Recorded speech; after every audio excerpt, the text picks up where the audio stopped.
오늘 주제 말씀은 베드로전서 2장 9절 말씀입니다.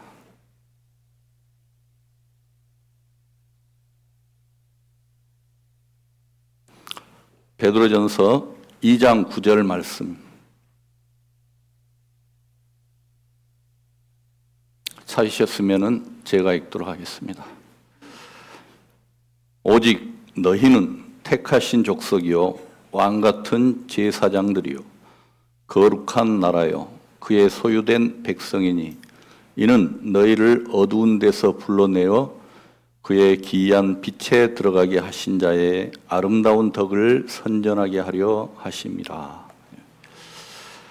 오늘 제목은 빛의 나라. 어제 저녁에 책을 좀 보면서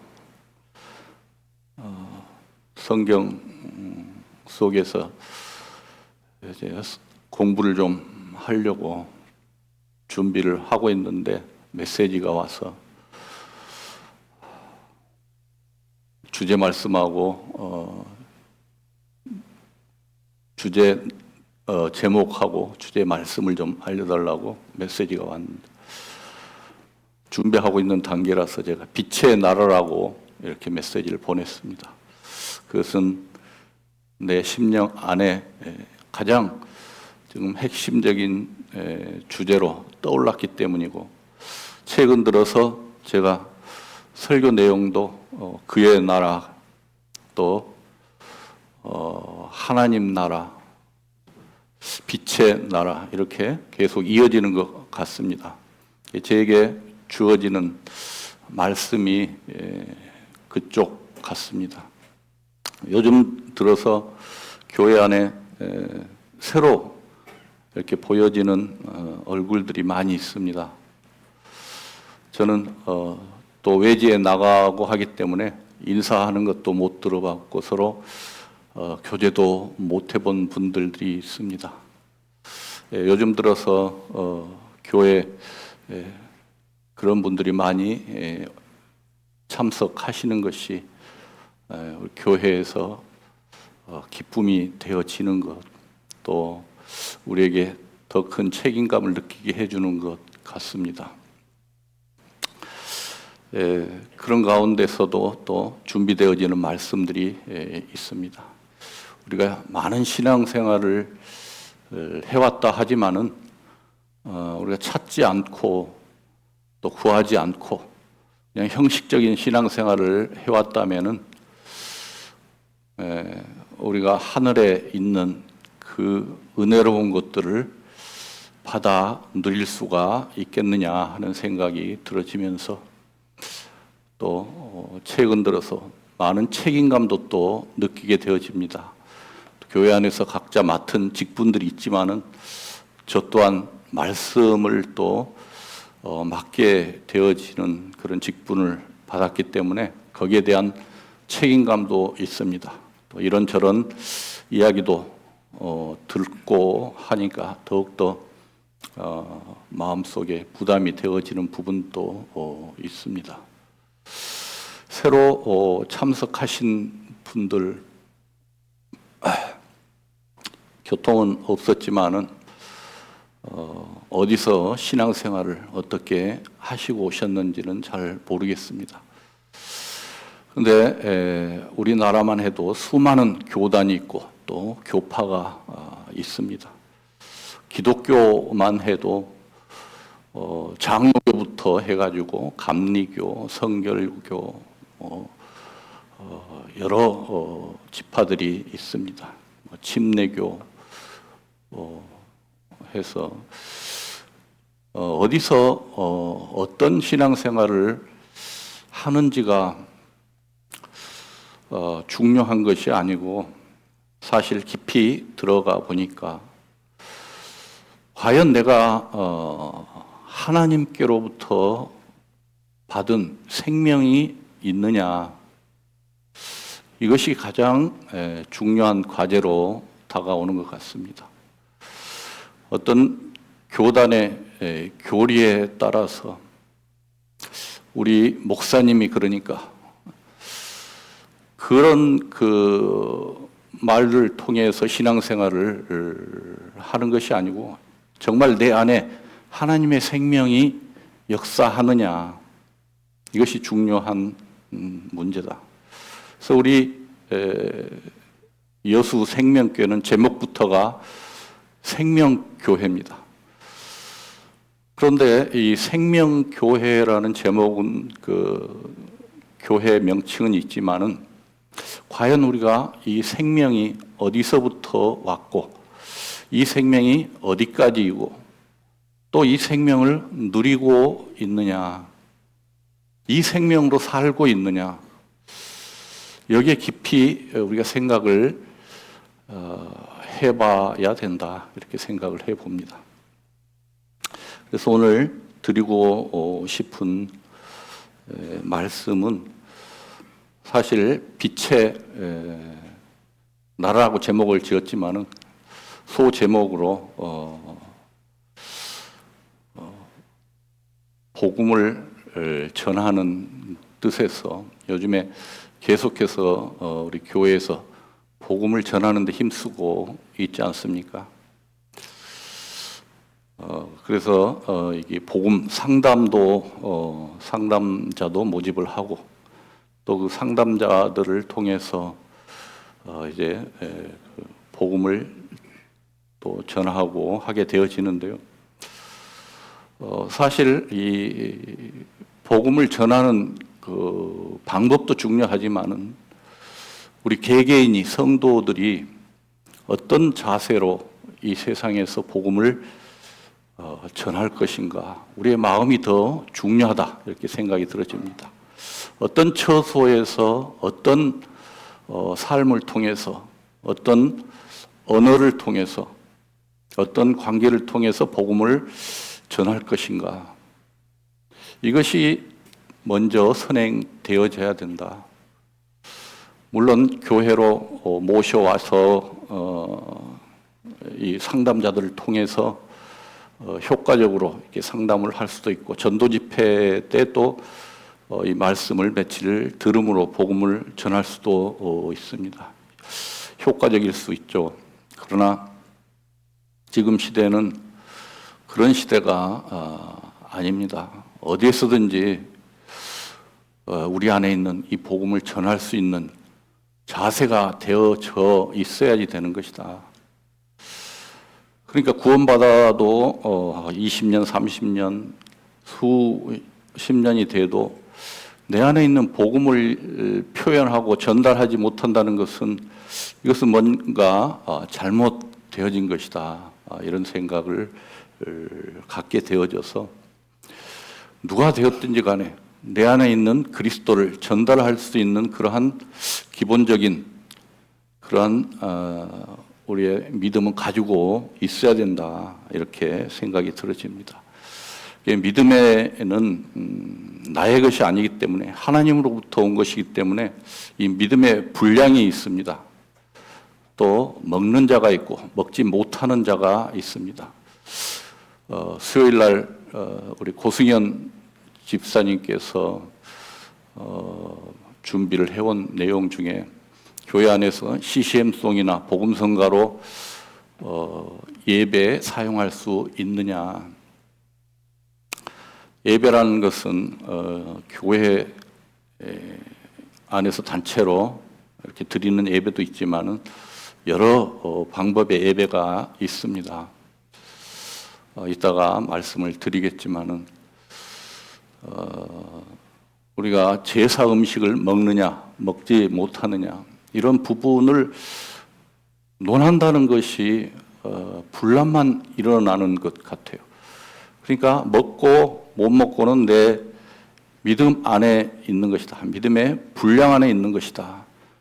어떤 회의를 해보게 되어지면은 이렇게 해야 된다, 또 저렇게 해야 된다, 꼭 집어서 정하는 것을 원칙으로 이렇게 하지만은 물론 교회 안에는 질서가 있어야 하고 그렇기 때문에 어떤 정해놓은 규칙이 있어야 하지만은 사실 그 믿음으로 자기가 그것을 먹을 수 있는 믿음이냐 먹지 못하는 믿음이냐, 이것이 더 중요한 것이다. 이렇게 생각이 들어집니다. 그래서 말씀 안에서 우리가 생명이 있는 자들은 그 생명이 어떤 상태에 지금 성장되어져 있느냐, 이것이 중요하다, 이렇게 생각을 해봅니다. 예수님께서 이 땅에 오신 것은 사실 이 어떠한 이 지구상에 일어난 일보다도 아주 개혁적이고 천지가 개벽할 일입니다. 노아 홍수 때 물로 이 세상을 완전히 심판을 하고 노아 가족들 8명만 살아남았죠. 그 사건보다도 이 세상에서 더 큰 사건이 바로 예수 그리스도께서 오셨다는 것입니다. 이 안에 우리는 생각해 봐야 될 문제가 있습니다. 과연 우리는 지금 이 복음으로 인해서 이 방주 안에 들어있는 예수 그리스도의 생명으로 살아 있는 자들이냐, 아니면 세상에서 물에 빠져 지금 죽어 있는 자들이냐. 우리는 분명히 구원받고 하나님의 자녀가 되었다고 믿고 이렇게 살아가는데요, 그 안에 생명이 있는 것이죠. 그것도 영원한 생명. 이 생명을 받은 저희들에게 하나님의 뜻이 있습니다. 하나님의 뜻. 이 뜻이 주어졌는데 구원받지 못하는 자들에게는 주어진 하나님의 뜻이 따로 있지만은 또 구원받은 자들에게 주어진 뜻이 있다는 것입니다. 이것은 하나님의 역사를 이루어 나가기 위한 과정이죠. 그래서 우리가 지금 하나님의 그 뜻을 쫓아서 살아가고 있느냐, 그렇지 못하느냐, 그것을 분명하게 알고 신앙생활을 해야 되겠다. 우리가 어둠에 있었던 자고 하나님과 상관없이 살았던 자들이고, 그런데 이제 빛의 나라로 들어왔습니다. 빛 가운데 거하는 자로 이제 서게 되어진 자들이, 생명이 있는 자들은 이 빛 가운데 있는 자들입니다. 진리 안에 있는 자들이죠. 하나님의 생명이 빛으로 이 땅에 오게 되어졌고, 그 빛을 비춤으로 인해서 어둠이 물러가게 되어지는 것이고, 우리는 그 빛을 비추는 자로 지금 서 있는 것입니다. 하나님의 뜻을 우리는 알고자 해서 여러 가지 내 생각들을 해봅니다. 내가 이 일을 해야 되냐 말아야 되냐, 또 어디를 가야 되냐 말아야 되냐, 또 내가 앉아야 되냐 일어서야 되느냐, 뭘 해야 되느냐, 어떤 것이 하나님의 뜻이냐, 이렇게 생각을 많이 하고 삽니다.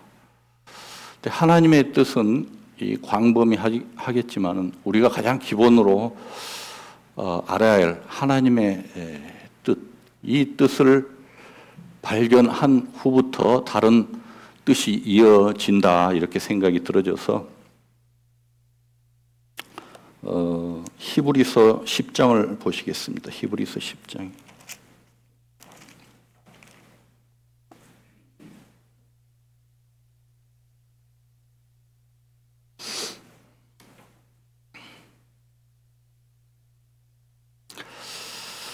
히브리서 10장 20절입니다. 20절. 그 길은 우리를 위하여 휘장 가운데로 열어놓으신 새롭고 산 길이요 휘장은 곧 저의 육체니라. 이것은 성막을 말씀을 지금 하고 있는 것입니다.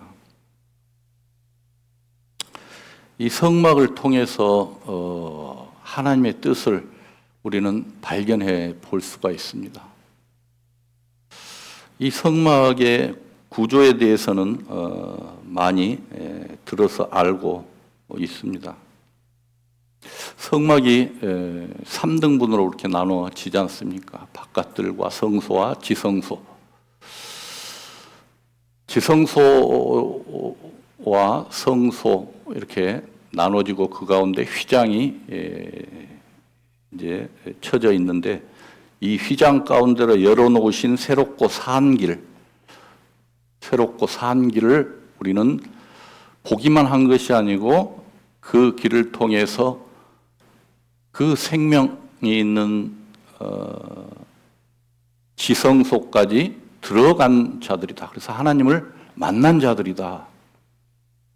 구원을 받았다는 것, 생명이 있다는 것은 바깥들에서 보는 그 길에서 지성소까지 보는 그것이 아니고 지성소 안에서 우리는 밖을 볼 수 있는 사람이 돼야 된다. 그것이 정답이다. 왜냐 그러면 우리는 하나님을 지금 만나고 있는 자들이기 때문이죠. 하나님을 만나기가 얼마나 힘든지는 구약 성경을 통해서 잘 알고 있습니다. 우리가 쉽게 하나님을 부르고 하나님께 기도를 하고 또 구하고 하는 것이 이것이 쉬운 것으로 여겨지지만은 그렇지 않습니다.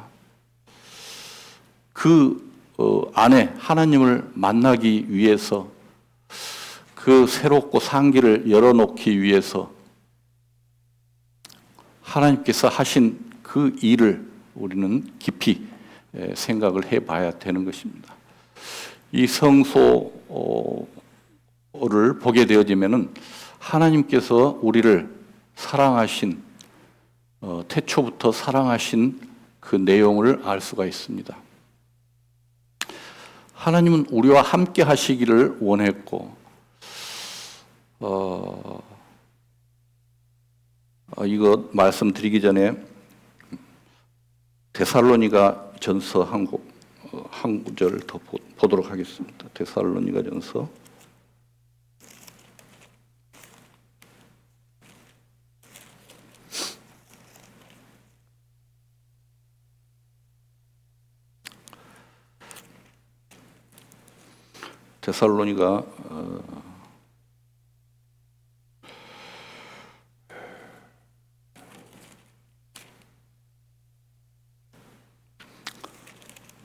5장이죠. 5장 16절로 18절 잘 아는 내용 중에 항상 기뻐하라 쉬지 말고 기도하라 범사에 감사하라 이는 그리스도 예수 안에서 너희를 향하신 하나님의 뜻이니라 이렇게 말씀을 합니다. 하나님의 뜻이 항상 기뻐하라 이렇게 시작을 합니다. 이 기뻐해야 될 이유를 오늘 말씀을 드리고자 합니다.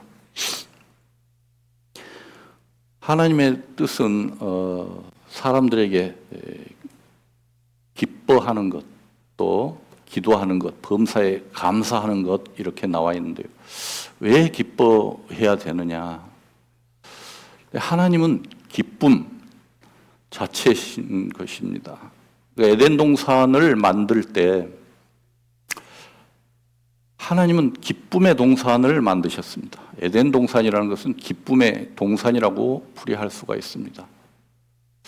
이 지구상의 중심에 동산을 하나 만드셨는데 그 동산이 바로 기쁨의 동산, 에덴 동산, 하나님께서 거니시고 싶어 하는 그 장소 한 곳을 정해서 만들어 놓으셨습니다.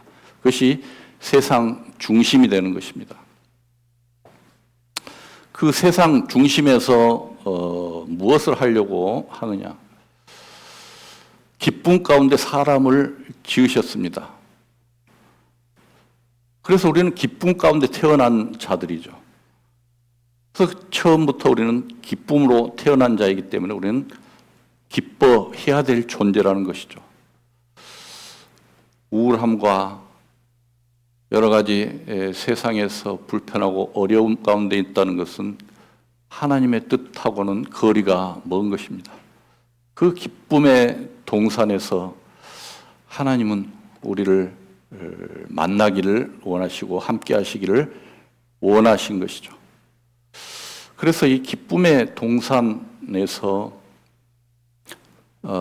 하나님은 창조의 시작이 되었던 것이죠. 우리 인생들에게 어떤 과정을 통해서 어떤 기쁨을 줄 것인가, 하나님과 어떤 기쁨을 나누실 것인가, 이것을 시작하게 된 것입니다. 그래서 창세기부터 요한계시록까지, 요한계시록의 마지막에도 우리는 새 하늘과 새 땅에서, 이것은 새 하늘과 새 땅이라는 것은 완성된 하나님의 뜻입니다. 하나님의 계획, 하나님의 목표가 이루어진 것이죠.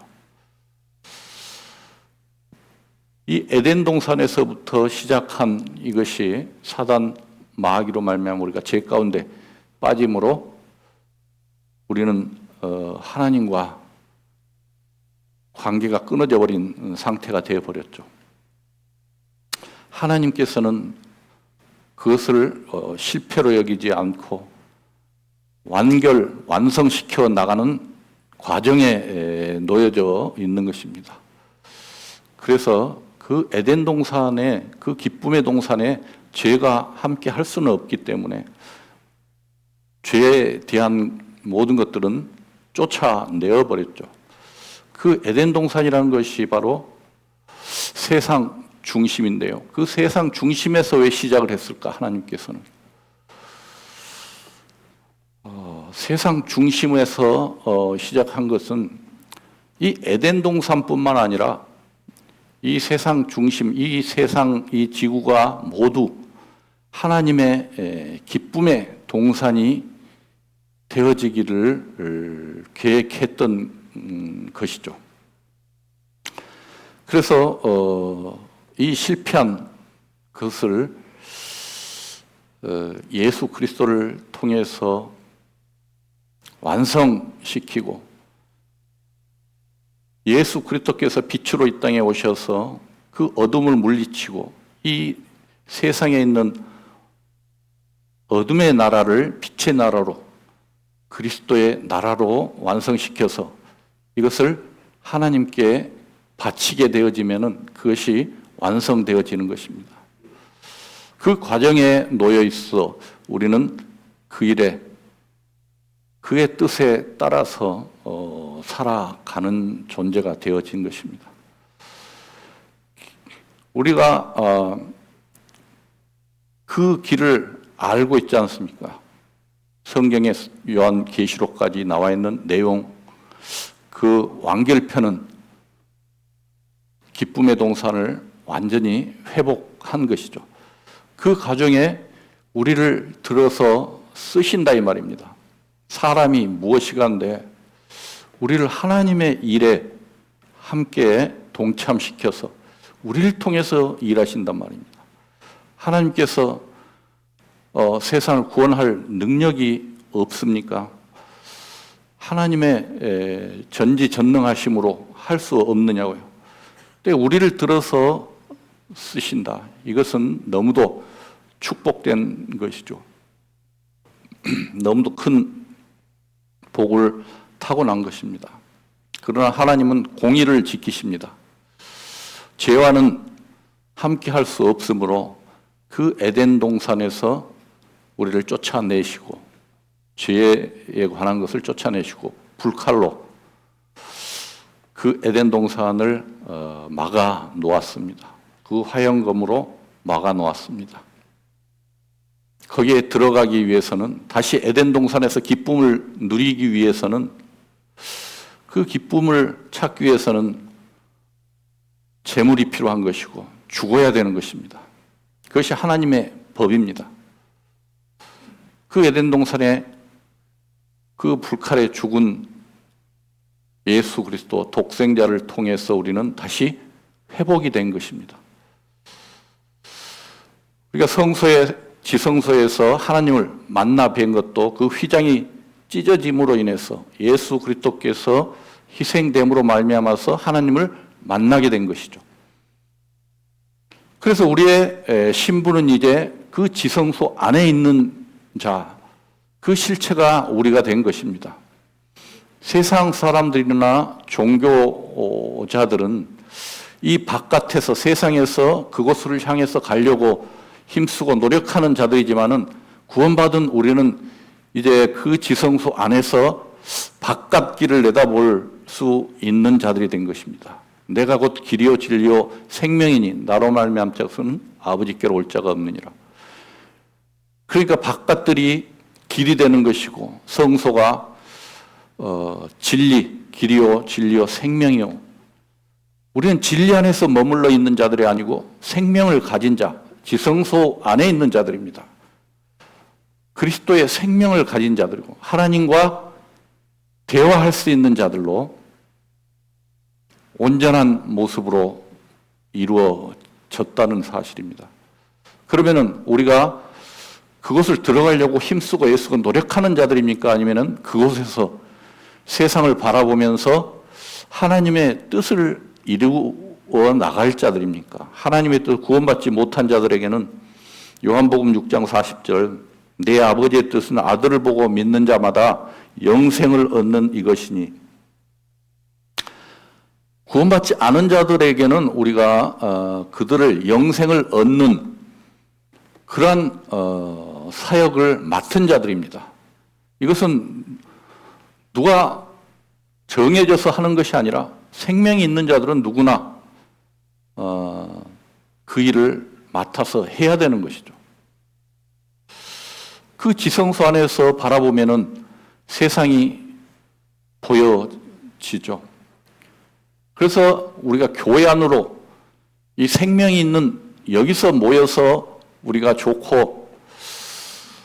좋다 하고 살아가는 것이 아니고 이 생명을 가진 자들이 세상에서 사실은 제사장 노릇을 하는 것입니다. 왕 같은 제사장.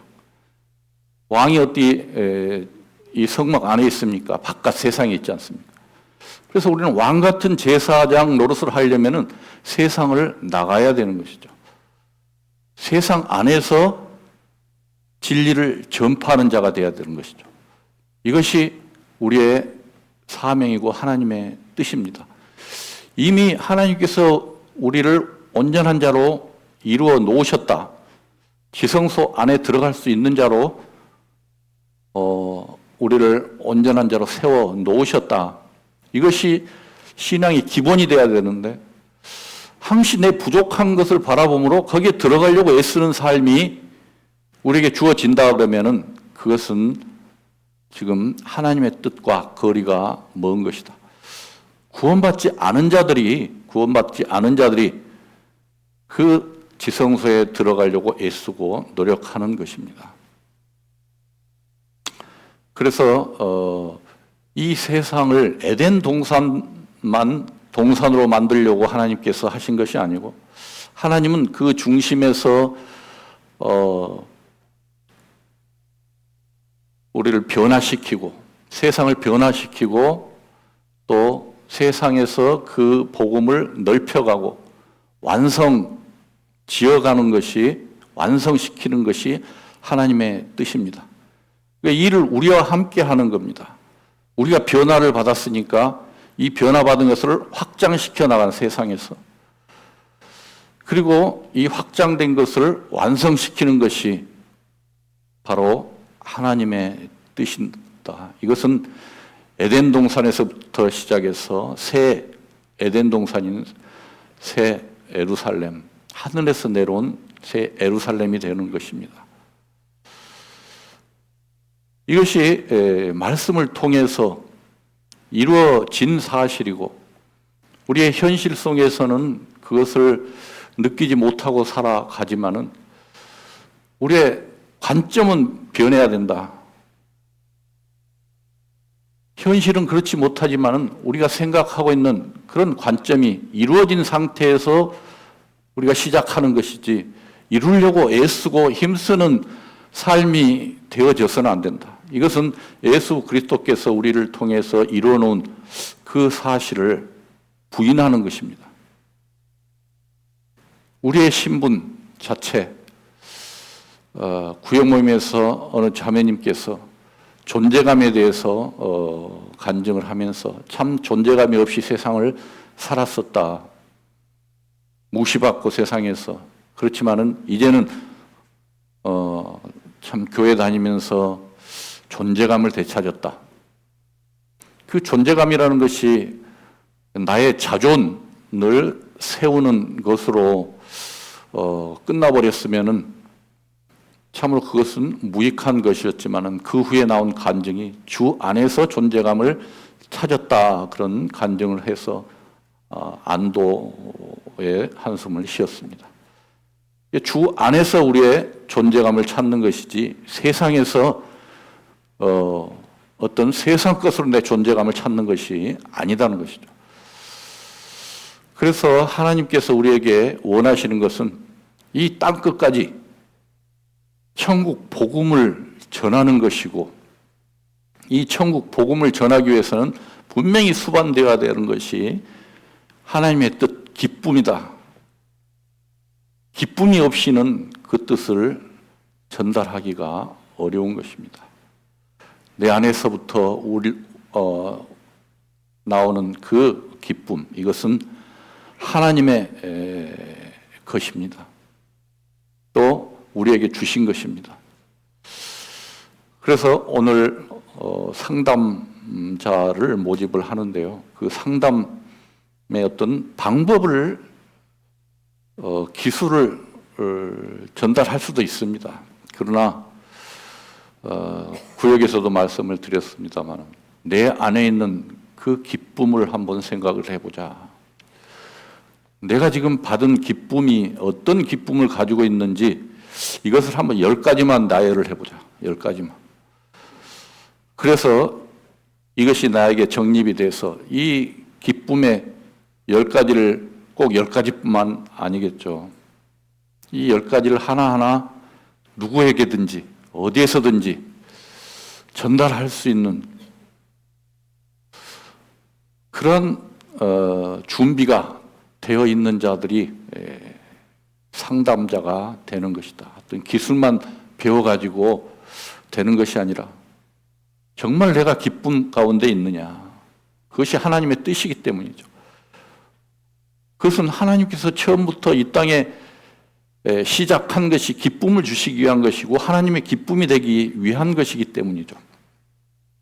그래서 복음을 전하면서도 참으로 너무 기뻐하시는 것을 보게 되어집니다.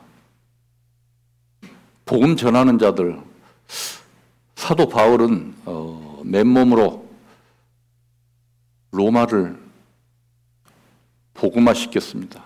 어찌됐든 간에 로마의 국교까지 되었던 것이죠. 그것은 기쁨으로 드려진 것이지 거기에 어떤 괴로움이나 아픔이나 억울함이나 그것으로 했다는 것은 한 구절도 나오지 않습니다. 왜냐하면은 그 안에 차고 넘치는 기쁨이 바로 하나님의 기쁨이 있었기 때문이죠. 그런 기쁨이 없다면은 우리가 전도를 하는 것이 과연 정말 기쁨을 전달하는 것이냐 아니면 형식적인 것을 전달하는 것이냐. 기쁨의 일꾼이 되어진 것입니다. 우리는. 그래서 우리가 구원을 받고 하나님의 뜻을 이루어 나가기 위해서는 우리 안에서부터 생명수가 흘러 넘쳐야 되는 것이다. 하나님은 우리를 만나기 위해서 에덴 동산에서 우리를 만드셨고 함께 동행하셨지만은 실패함으로 쫓겨남으로, 그러나 하나님은 포기하지 않았습니다. 계속 인생들을 찾았습니다. 시내산에서 모세를 통해서 성막을 지으셨습니다. 그 성막 안에서 하나님은 인생들을 만났습니다. 그것은 죄가 없는 곳이죠. 물두멍과 분향단을 지나서 죄가 없는 곳에 하나님은 거하십니다. 성전을 지었고 또 예수 그리스도를 통해서 우리를 온전하게 만드셨고, 그런 과정을 통해서 하나님께서는 우리에게 오셨고 우리를 다시 세워 주셨다는 것입니다. 이런 과정 속에서 우리가 하나님과 지금 만나게 되어지는 것이기 때문에 이 만남의 과정을 기쁨으로 승화시켜서 이것이 밖으로 표출되어져야 된다, 이렇게 말씀을 드릴 수가 있습니다.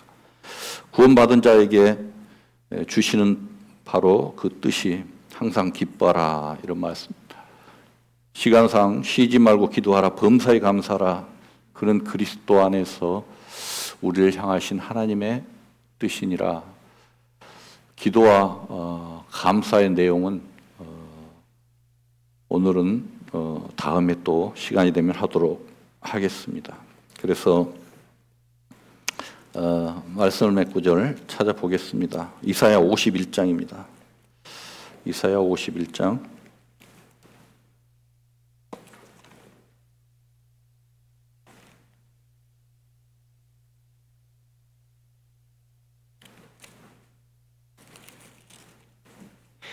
3절입니다. 3절.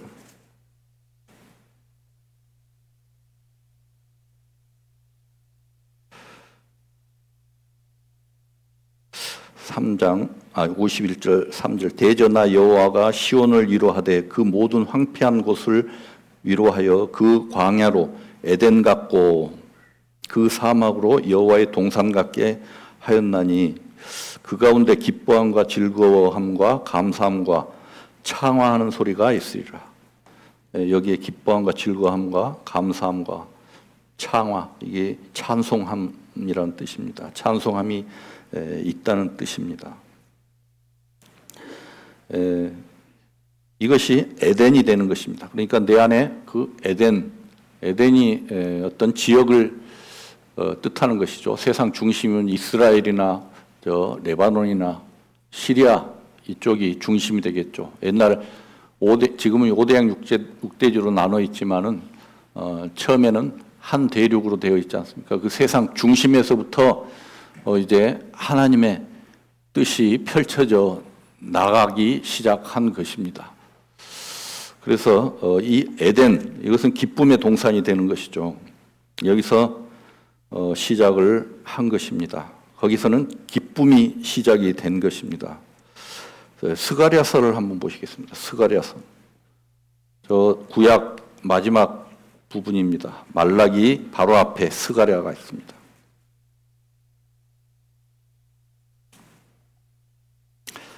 구약 1315페이지가 되겠습니다.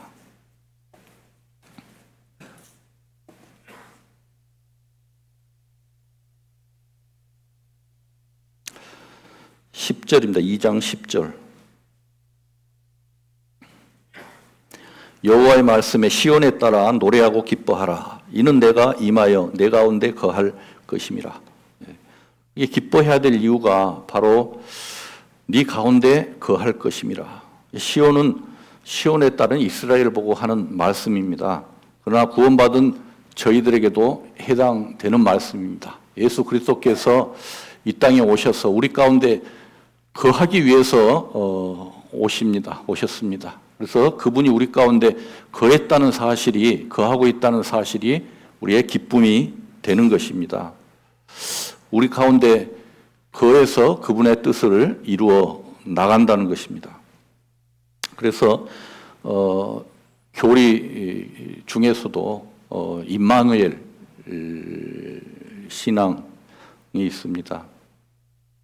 무슨 창조 신앙이니 성전 신앙이니 많은 신학들이 있습니다. 그렇지만은 정말 우리가 그것으로 기뻐하고 참 생명이 우리 가운데 역사하느냐가 중요하다고 말씀을 드렸습니다. 이 교리만 남아있고 이 기쁨이 받은 기쁨이 없다면 그것은 가짜다 이렇게 생각이 들어집니다. 우리는 새 언약 속에 구원 받은 자들입니다. 이것은 우리 가운데 주님이 오셔서 하루 이틀 아니면 몇 달 살다 가는 것이 아니고 영원토록 우리와 함께 사실 것입니다. 이것이 새 언약이 되겠습니다. 스가랴 앞에 보면 학계가 있습니다. 학계에 지나면은 스바냐가 있습니다. 스바냐 17절, 3장 17절이 되겠습니다. 3장 17절 너희 하나님 여호와가 너희 가운데 계시니 그는 구원을 베푸실 전능자시라. 그가 너로 인하여 기쁨을 이기지 못하여 하시며 너를 잠잠히 사랑하시며 너로 인하여 즐거이 부르며 기뻐하시리라 하리라. 이것은 우리의 기쁨보다도 하나님께서 더 기뻐하심을 나타낸 구절입니다. 왜 기뻐해야 될 이유가 있느냐? 하나님께서 더 기뻐하시고 계신다. 그것은 하나님이 우리를 찾으셨기 때문이죠. 잃어버린 양을 찾은 것 같고 돌아온 탕자가 집으로 돌아왔을 때 그 아버지는 그 탕자의 자잘못을 따르지 않았습니다. 허랑망탕한 생활을 추구하지 않았습니다. 책망하지 않았습니다. 돌아온 자체를 너무 기뻐하셨습니다. 우리가 구원받기 전에 어떤 삶을 살았든지 하나님께 돌아온 자를 하나님은 너무 기뻐하신다 이런 말씀입니다. 이것은 흑암에서 빛으로 개혁이 일어난 것입니다. 우리를 보시는 하나님의 관점에서 하나님은 우리보다 더 기뻐하신다 이렇게 말씀을 드릴 수가 있겠습니다.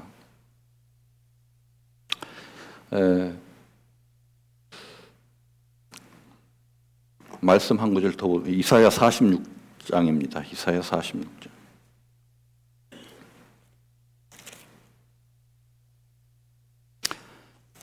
46장 11절.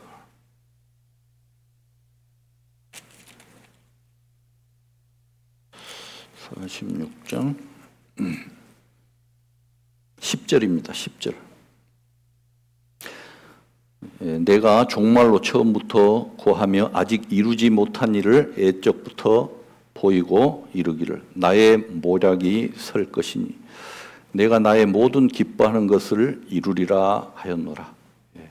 하나님께서는 이미 모략을 계획하고 하나님의 경륜을 서 있다 이렇게 말씀을 합니다.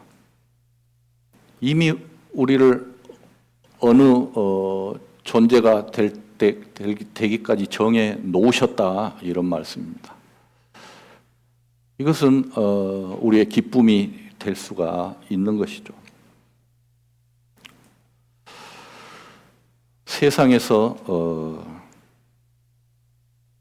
바벨론이라는 것에서 구원을 하겠다는 지금 말씀이죠. 이스라엘이 포로로 지금 바벨론에 잡혀가서 그 바벨론 포로 생활을 하고 있다가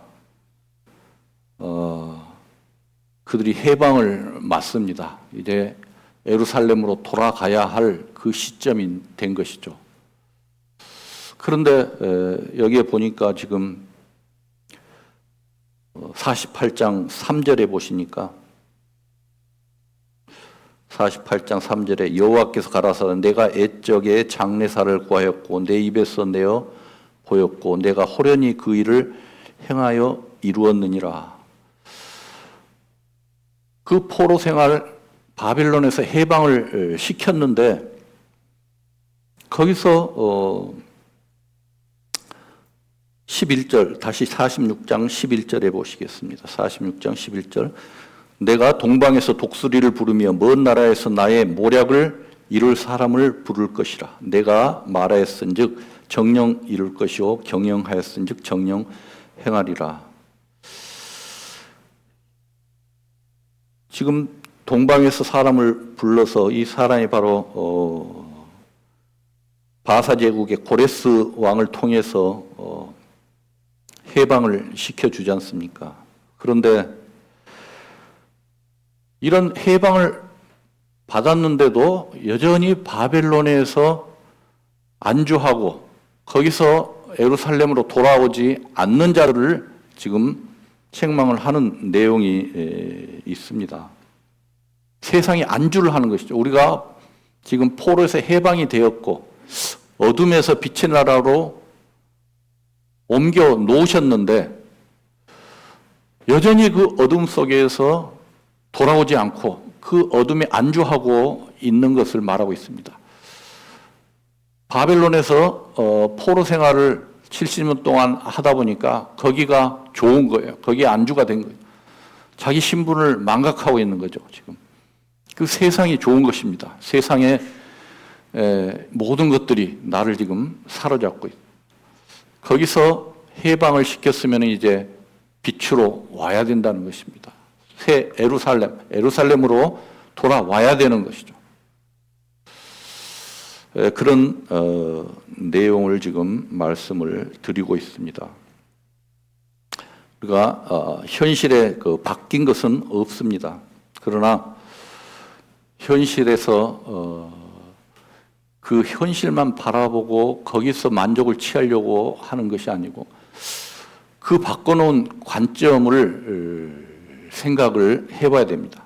문제를 해결하는 것이 아니라 하나님께서 지혜와 계시의 정신을 주셔서 내가 지금 그 문제보다도 뛰어넘을 수 있는 하나님의 그 기쁨을 찾는 것이죠. 나의 존재 가치가 어떤 존재 가치인지 그 안에서 바라볼 수 있는 그러한 신앙이 되어야 된다. 늘 이 어두운 곳에서 그 어두운 것들 안에서 어떤 해결점을 보려고 하다가는 거기서 끝나버리는 것입니다. 해결할 수가 없습니다. 빛의 자녀들은 빛 가운데서 해결을 봐야 되는 것입니다.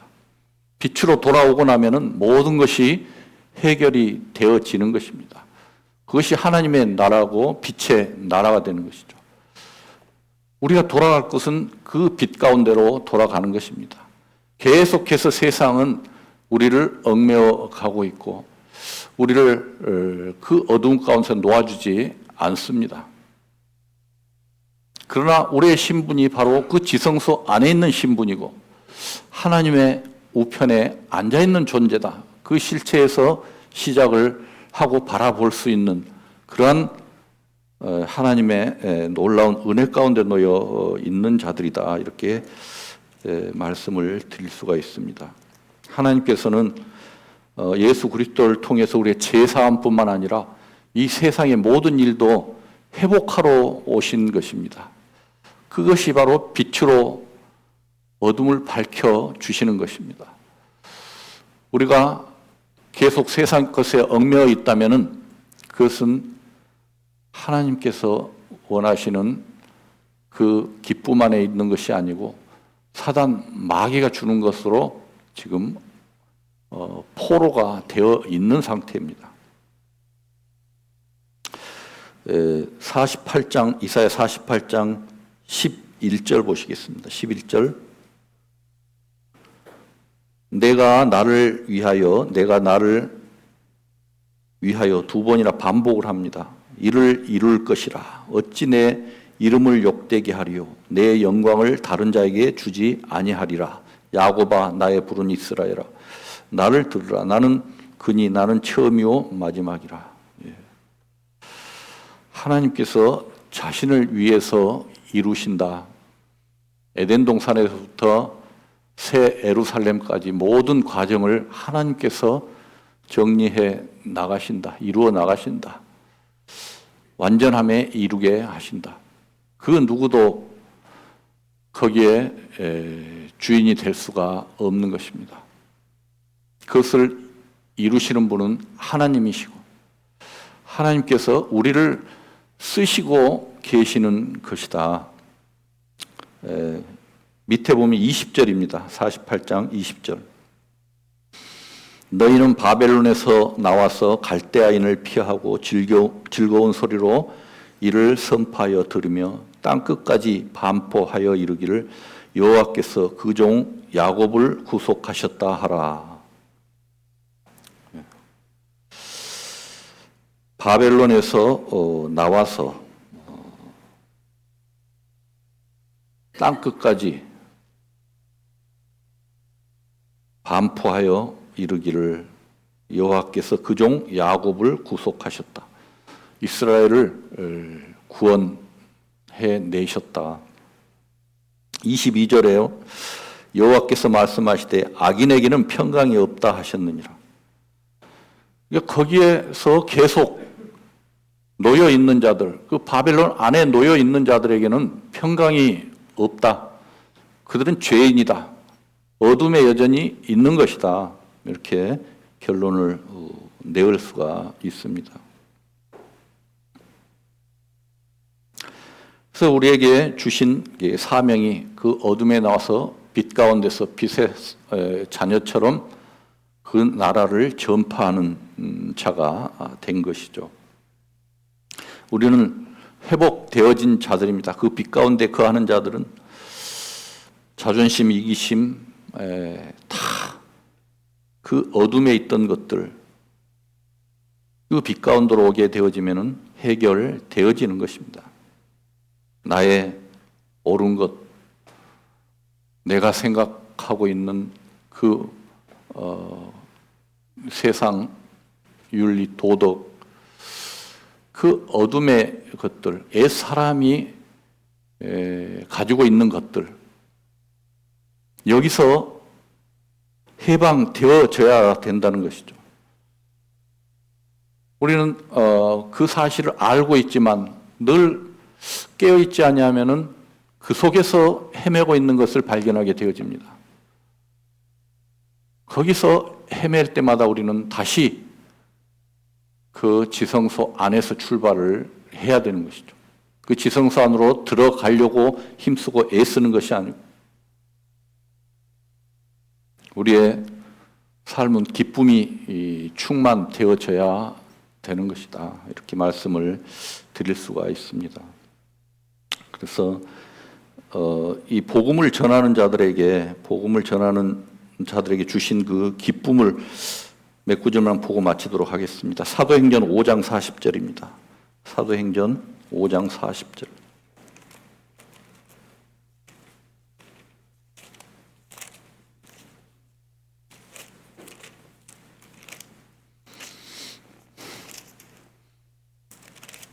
사도행전 5장 40절. 저희가 옳게 여겨 사도들을 불러들여 채찍질하며 예수의 이름으로 말하는 것을 금하고 놓으니 사도들은 그 이름을 위하여 능욕받는 일에 합당한 자로 여기심을 기뻐하면서 공회 앞에서 떠나니라. 사도들이 복음을 전하다가 채찍질을 맞고 예수의 이름을 말하는 것을 금하라고 명령을 받고 놓으니까 또 복음을 전합니다. 그 능욕받는 일을 합당한 자로 여기심을 기뻐하면서, 그것이 기쁨이 될 수 없지 않습니까? 세상에서 매를 맞고 잡혀가고 이것을 기쁨으로 여겨서 지금 그 일을 행하고 있는 것을 보게 되어집니다. 고린도후서 12장입니다. 고린도후서 12장.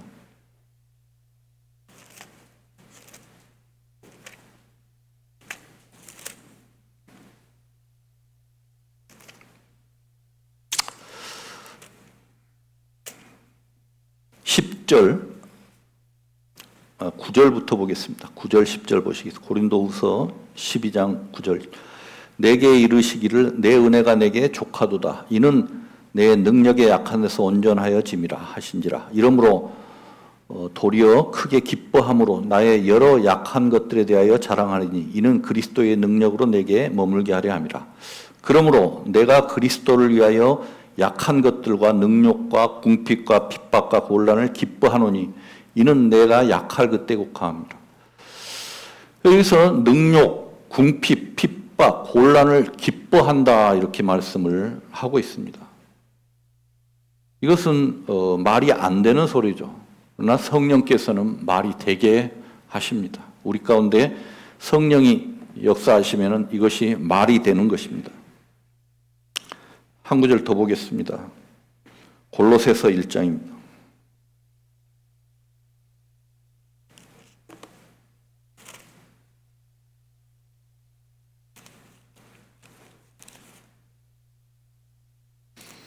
골로새서 1장 10절입니다.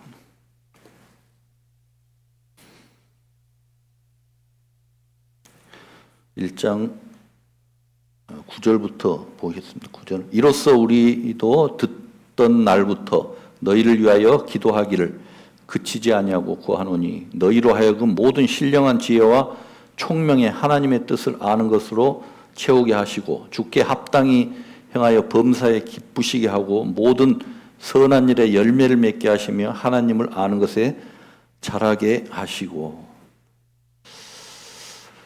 선한 일에 열매를 맺게 하신다. 이것은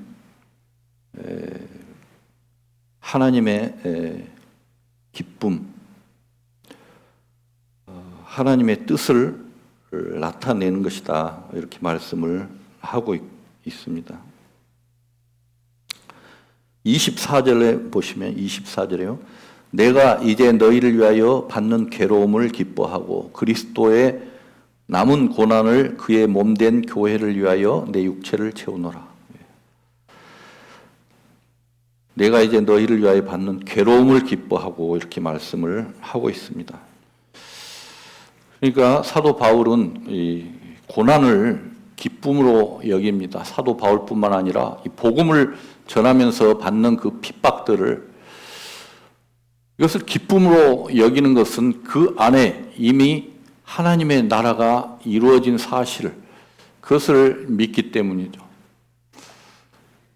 그 기쁨이 없이는 이러한 일을 할 수가 없는 것입니다. 우리가 상담 요원을 이제 모집을 하게 되어지는데요. 이것은 누구나 해야 되는 일이 되는 것이다. 누구는 하고 누구는 안 하고, 이것이 아니고 우리의 심령 안에 우리가 받은 그 기쁨은 정리가 되어져 있어야 된다.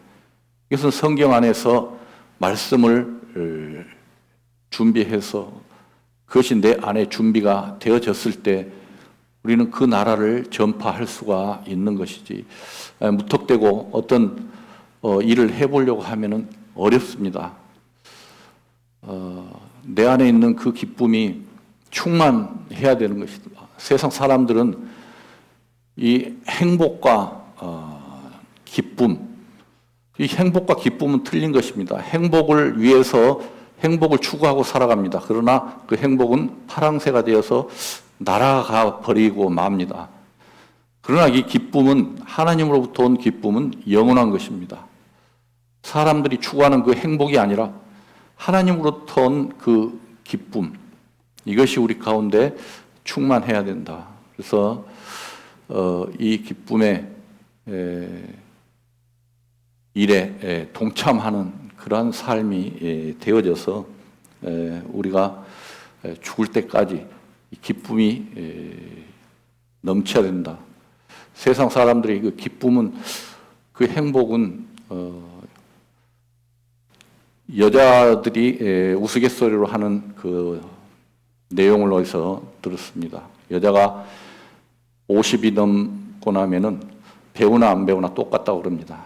60이 넘으면은 뭐 그 화장을 하나하나 그 뭐 똑같다고 그러더라고요. 그래서 70 넘고 그러면은 뭐 남편이 있으나 없으나 똑같다 그러고 80 넘으면은 돈이 있으나 없으나 똑같다 그러고 또 90 넘으면은 이제 죽어 있으나 살아 있으나 똑같다 그러는데 그러니까 그것이 기쁨으로 연결되어지는 것이 아니라 모두가 이게 통상적으로 평준화가 되어지면서 괴로움으로 달려가는 것이죠. 그렇게 되더라고요. 저희 장모가 지금 90이 넘었는데요. 살아있으나 죽어있으나 단계죠. 근데 요즘에는 한 10살씩 더 늘려야 되겠더라고요. 근데 이 돈이 있으나 없으나가 80인데 지금도 누가 용돈을 주고 어쩌면은 그 돈 필요 없더라고요. 그 딸에게 다 뺏기더라고요, 나중에. 그래서 돈이 있으나 없으나 똑같아요. 나이가 이제 90이 되면. 저도 돈이 없이 사는 세상을 좀 살아봤으면 좋겠습니다. 한 달이면 수십 군데서 이렇게 돈이 빠져나가고 정신을 못 차리는데 돈 없이 그 산다는 것이 그 행복한 것인데 그 마음 속에는 불편함이 가득 차 있는 것이죠. 나이가 들어가면서 아프고 괴롭고 서럽고 이것이 세상 사람들이 찾는 그런 행복 끝에 오는 것이지만은 영적으로 그것을 해결할 수밖에 없는 것입니다. 우리가 영적으로 하나님께서 우리를 위해서 이 온 땅을 구원해 내시는 그 하나님의 경륜 안에 들어있는 우리의 신분과 우리의 존재 가치를 느끼고 살아간다 그러면은 나이가 젊으나 늙으나 똑같은 그 생명 안에 살아가는 것입니다. 그래서 그 기쁨 안에서 우리는 인생이 끝나도록 기쁨으로 즐거움으로 살아갈 수가 있는 길은 그 길밖에 없는 것입니다. 그래서 우리에게 주어진 그 놀라운 은혜가 빛으로 이 세상에 전달되어지는 우리의 삶이 될 수 있도록 우리가 지금 믿음을 굳건히 가질 수 있도록 하나님께 간구드리는 삶, 이것이 우리에게 필요하다. 이번 기회에 이 상담자 모집을 할 때 상담자 모집에 참석을 하든 안 하든 간에 우리의 마음가짐을 한번 다시 잡아보자. 우리가 어떤 기쁨 속에서 살아가는지를 정리를 해서 그것으로 빛된 삶을 한번 살아보자는 그 마음의 결심이 하나님을 기쁘게 하실 것이다. 이런 생각에서 말씀을 준비를 했습니다. 마치고 기도드리겠습니다.